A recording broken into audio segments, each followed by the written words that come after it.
Desafiando a presença gloriosa do Senhor.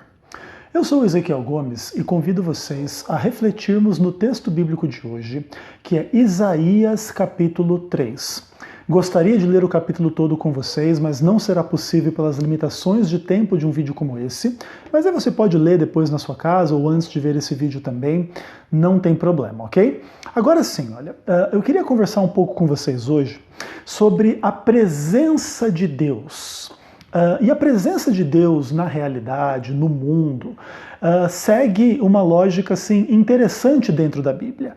Existe uma ideia de uma presença geral de Deus, então, por exemplo, Salmo 139, né? Se você subir ao mais alto céu ou descer ao mais baixo abismo, Deus vai estar lá. Um pouco da ideia da onipresença de Deus. Então, Deus está presente em todos os lugares.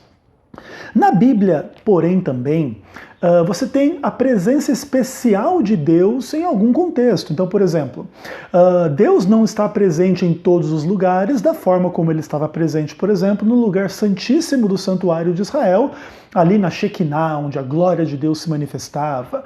Ou, por exemplo, os israelitas criam, né, creio eu, que a presença de Deus com Israel é uma presença mais específica e mais especial do que uma presença de Deus no mundo de uma forma geral. E Israel crê nessas duas coisas, numa presença geral de Deus e numa presença especial também. Agora, o fato de Deus existir e estar presente em todos os lugares, sendo que Deus é bom, torna muito difícil a gente explicar a existência do mal. Esse é um dos dilemas maiores da teologia, da filosofia. Por que, vamos pensar assim, olha, Deus sendo bom, realiza algo mal, ou se você acha que ele não realiza algo mal, pelo menos ele permite algo mal. E tudo isso é muito complicado. Agora, por exemplo, muitas vezes a Bíblia descreve Deus fazendo coisas que nós consideramos más. Claro, existe toda uma discussão sobre esse tipo de coisa. Deus está acima das nossas noções de bem e de mal, então ele pode fazer algo que a gente considera negativo, mas sem pecar ou sem fazer o mal num sentido mais amplo, num sentido definitivo. De qualquer forma, por exemplo, Isaías capítulo 3 é um texto desse tipo, diz assim, ó: eis que o Senhor dos exércitos tira de Jerusalém e de Judá o sustento e o apoio, todo o sustento do pão e todo o sustento da água. Então veja, Deus está fazendo aqui algo que nós consideramos ruim, né? Enviando a fome ou tirando de Jerusalém o sustento de água, o sustento de pão. Coisa assim um pouco complicada. No capítulo 4, ou melhor, no capítulo 3, no verso 4, Deus aqui falando em tese, né, em primeira pessoa, diz assim: dar-lhes-ei meninos por príncipes, e crianças governarão sobre eles.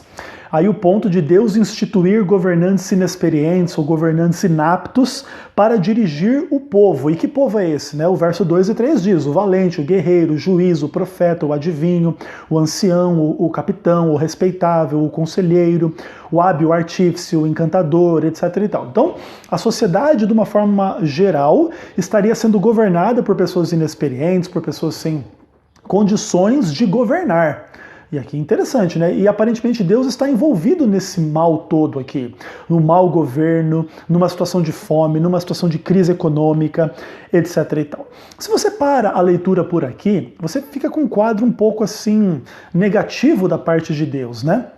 Agora, Deus vai explicar por quê. Por que ele faz isso? Por que ele permite isso? Por que ele realiza um juízo dessa natureza sobre o seu povo?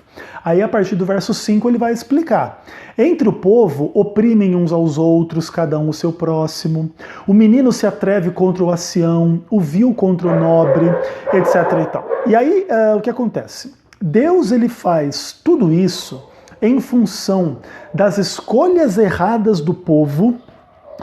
Esse caos social e político, familiar, que você vê em Isaías capítulo 3, obviamente não é fruto da vontade de Deus, que é boa, num sentido direto, num sentido específico.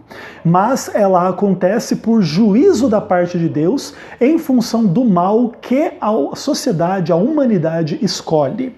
E aí você vê, né? O resultado de tudo isso é o quê? Carência material, carência de liderança, opressão. O verso 12, né? chega a dizer uma frase que eu acho muito interessante, né? Os que te guiam te enganam e destroem o caminho por onde deve seguir. Então você vê uma liderança enganadora dentro do povo de Deus, dentro do povo de Israel. Ali, se você continua a leitura do texto, Deus vai reclamar de roubo, de injustiça, de pessoas que desconsideram, que moem a face do pobre, desconsideram o sofrimento da pobreza.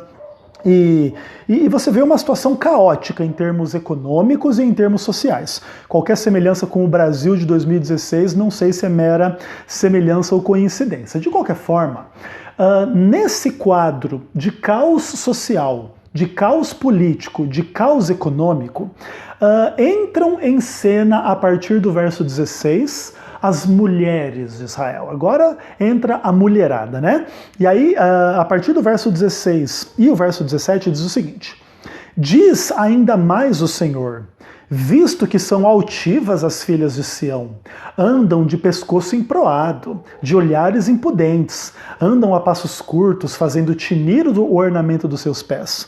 O Senhor fará tinhosa a cabeça das filhas de Sião, o Senhor porá a descoberto as suas vergonhas. Veja que situação interessante.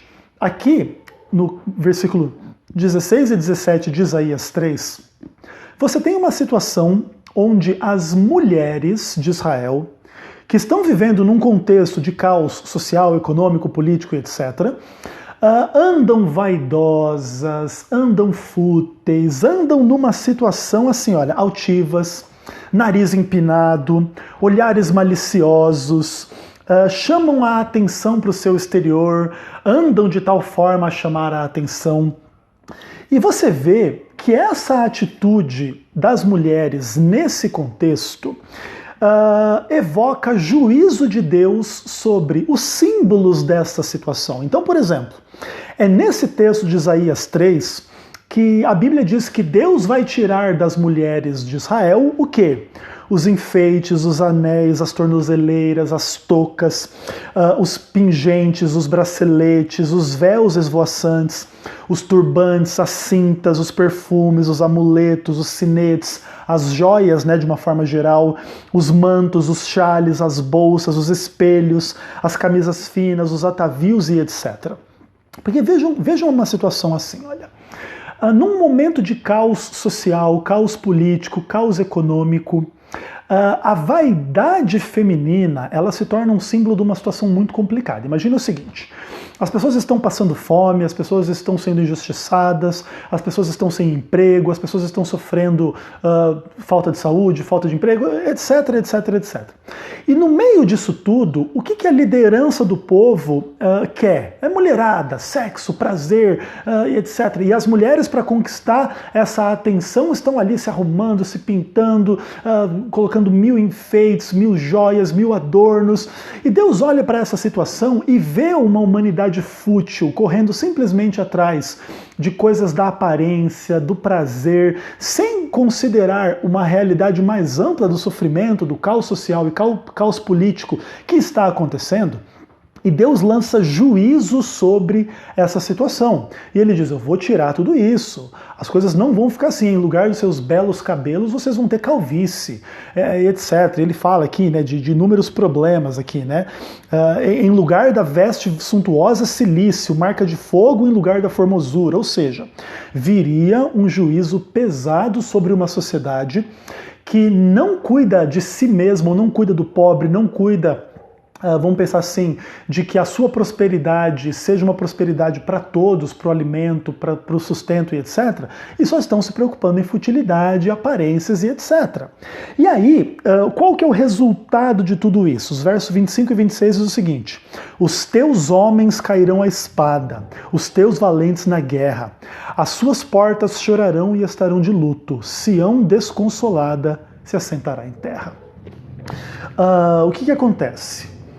Do que adianta a gente ter uma organização política, social, a gente prosperar, a gente crescer, se o nosso foco é unicamente desfrutar das alegrias, dos prazeres que uma vida fútil, pequena, vazia, vaidosa, sensual pode oferecer? Obviamente Deus criou o sexo, obviamente Deus prospera as pessoas, e tudo isso pode ser vivido e celebrado no espírito correto.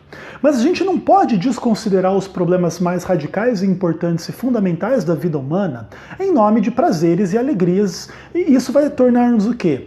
Pessoas insensíveis em relação ao sofrimento dos outros, fúteis em grande medida. E olha o que está acontecendo. Isso tudo está acontecendo numa sociedade religiosa que diz crer no Deus verdadeiro, no único Deus verdadeiro, a sociedade de Israel. E é até talvez por isso que o juízo divino caia tão pesado contra essas pessoas. Porque no meio de uma situação social muito ruim, estão, vamos pensar assim, despreparados para entender a seriedade do momento e vivendo uma vida fútil, sensual, simplesmente desconsiderando as questões de uma forma mais ampla. Eu queria terminar esse vídeo dizendo assim, olha, em grande medida, o nosso país, o Brasil, ou quem sabe talvez o nosso mundo inteiro hoje, vive uma situação semelhante. Nós estamos desfrutando dos prazeres da tecnologia, que muitas vezes envolve, né, muito da sensualidade, pornografia, as pessoas vivendo esse contexto de fama, aparência, Hollywood, etc. e tal, enquanto em grande medida o nosso mundo está um caos. Imagina como é que está lá no Haiti, como é que está no sertão do Brasil, como é que está na Síria, como é que está no mundo inteiro. Você vê injustiça, sofrimento, pobreza, maldade, pessoas roubando bilhões dos governos, enquanto outros não têm acesso a um exame, não têm acesso a uma segurança, e vive um caos político e social, enquanto a maioria, ou muitas pessoas, vão pensar, a liderança está buscando dinheiro, sensualidade e prazeres neste mundo. Nesse contexto, desce o juízo de Deus pesado. Virá guerra, virá morte, virá sofrimento, virá doença, virá muitas coisas ruins. Agora, a gente também tem que entender esse contexto para entender, inclusive, as proibições ou o juízo divino sobre as joias, os pingentes, as bolsas, os espelhos, etc. e tal. Isso é importante por quê? Porque muitas vezes se usa Isaías capítulo 3 para dizer que Deus não aceita que as mulheres se arrumem, usem joias, maquiagens e se preocupem com o exterior. E aí se usa um pouquinho da imagem do Novo Testamento, né? Que as mulheres se ataviem não do que é exterior, mas do que é interior, aí a modéstia e tal, etc. Beleza. Só que assim, ó, entendam uma coisa. Os juízos de Deus sobre essas coisas aqui, eles são reais, profundos e verdadeiros dentro de um contexto de igual natureza. Não quer dizer que Deus proíbe que mulheres tenham bolsa. Imagina que situação, né? Agora as irmãs da igreja não podem mais ter bolsa, porque bolsa aqui em Isaías 3 foi condenada. E a bolsa foi tão condenada quanto as joias.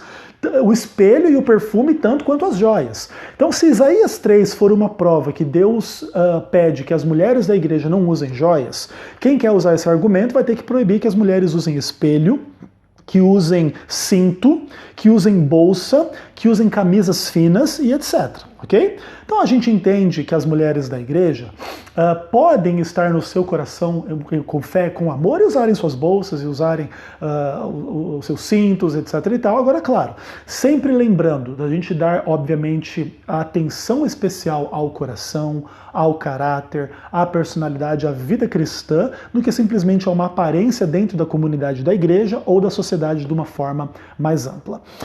O texto de Isaías capítulo 3 fala que as pessoas que vivem uma vida de aparência no meio do caos ou no meio do pecado, desafiam a presença gloriosa de Deus no meio de Israel, no meio da igreja. E que eu e você não cumpramos essa profecia. A gente pode se cuidar, a gente pode ter a nossa vida melhor possível, inclusive tendo prazeres e alegrias, mas dentro de uma visão, de uma responsabilidade em relação ao mundo que a gente vive, aliviando o sofrimento das pessoas, pregando o evangelho, buscando fazer a diferença para aliviar o mal e para trazer o bem ao mundo, sempre lembrando da presença gloriosa de Deus no nosso meio, que nos ajuda a vencer as vaidades, os objetivos que esse mundo nos impõe em termos de sexo, em termos de dinheiro, em termos de aparência, para vivermos uma vida genuinamente de amor e fé na gloriosa presença do Senhor. Um abraço para você do Ezequiel Gomes, fica com Deus, até mais.